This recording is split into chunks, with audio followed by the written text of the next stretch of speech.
Welcome to the Human Case. 2 brands, 1 mission. Coaching parents. Insight, support, growth. No nonsense. Truth, clarity, perspective. This is what it means to open the case on being human.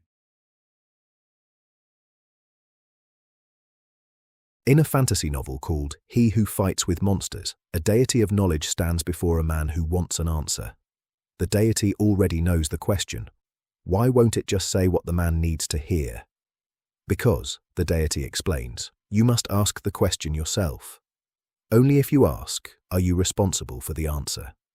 When knowledge arrives because you sought it, it belongs to you in a way that knowledge you simply receive never quite does. You can't quietly step back from what you went looking for. A child who asks why the sky is blue remembers the answer. The same child, given the answer without asking, usually doesn't. In 1966, psychologist Julian Rotter described something close to this in a different context. He found that people who tend to locate the causes of their own lives inside themselves, rather than attributing what happens to them to luck or circumstance, consistently show more resilience and a clearer sense of who they are. The habit of saying, I did this, rather than this happened to me, turns out to matter over time.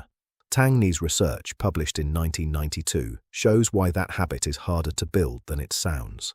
Shame and guilt are not the same feeling. Shame says, I am bad. Guilt says, I did something bad.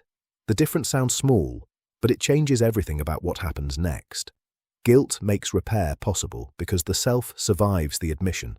Shame can't afford to admit anything, because admitting the act feels like confirming the verdict against the whole self. So the self defends instead through denial or blame, and accountability becomes impossible, not through dishonesty, but through something closer to self-preservation. Each time a person genuinely owns what they have done, the capacity to own something next time grows a little. Each time they can't, a little less of that capacity remains. This compounds quietly across years. It isn't about willpower and it isn't fixed at birth.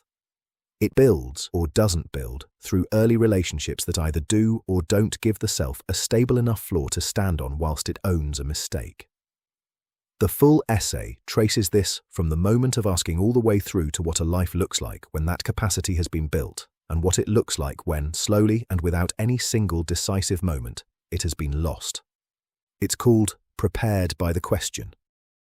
Thanks for watching. Subscribe for more, and keep opening the case on being human.